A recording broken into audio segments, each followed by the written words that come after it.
আসসালামু আলাইকুম এভরিওয়ান, আশা করি তোমরা সকলে খুব ভালো আছো। আজকের এই ভিডিওতে আমরা টেক কোশ্চেন নিয়ে আলোচনা করব।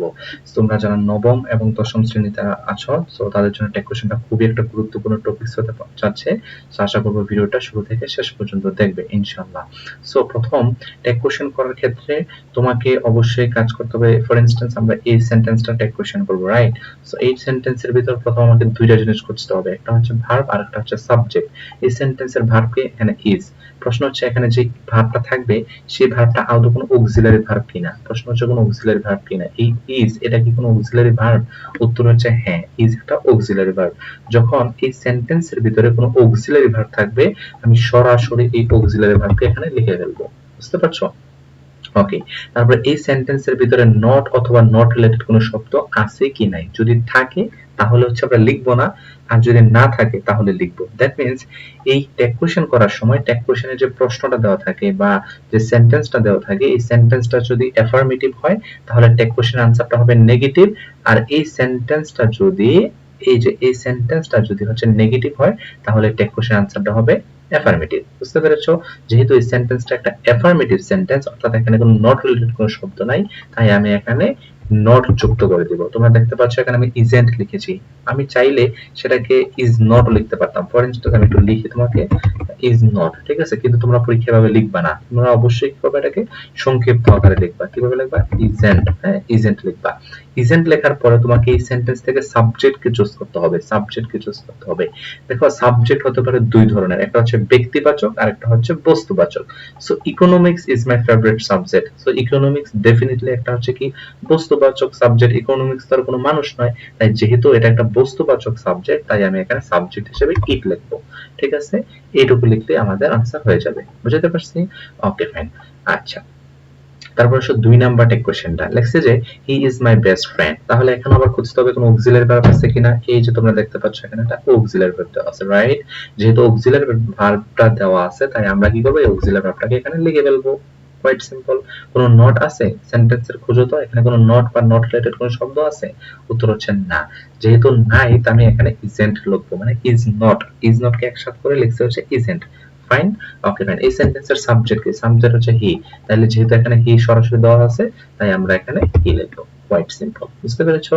ওকে, ফাইন। ৩ নাম্বারটা দেখো, you will buy a shirt. ঠিক আছে? সো এখানে এই উইল হচ্ছে একটা কি মোরাল অক্সিলারি ভার্ব। আমি এর আগেও বলেছি তোমাকে, যখন এই সেন্টেন্সের ভিতরে কোনো অক্সিলারি ভার্ব থাকবে তুমি সরাসরি কি করতে হবে, এই অক্সিলারি ভার্বটাকে এখানে লিখে ফেলতে হবে। এই যে আমি এখানে লিখলাম উইল। এই সেন্টেন্সের কোথাও নট অথবা নট রিলেটেড কোনো শব্দ আছে?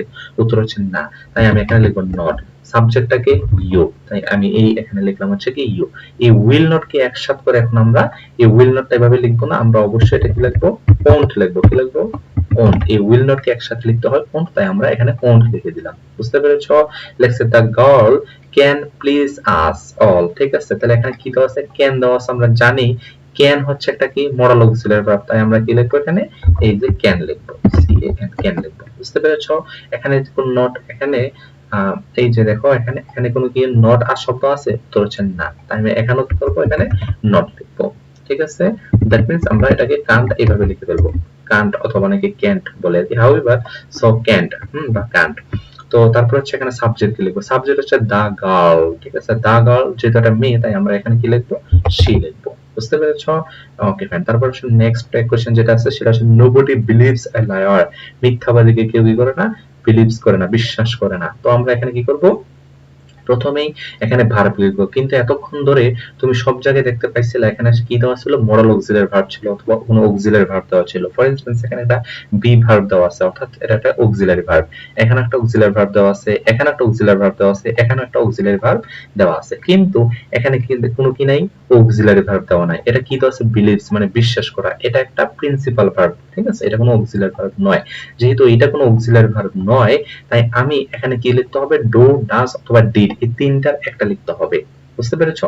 ওকে, ফাইন। তো তিনটার একটা লিখতে হবে। ইন জেনারেলি আমি এখানে যেহেতু সেন্টেন্সটা যদি প্রেজেন্ট টেন্সে থাকে তাহলে আমরা এখানে লিখবো ডু।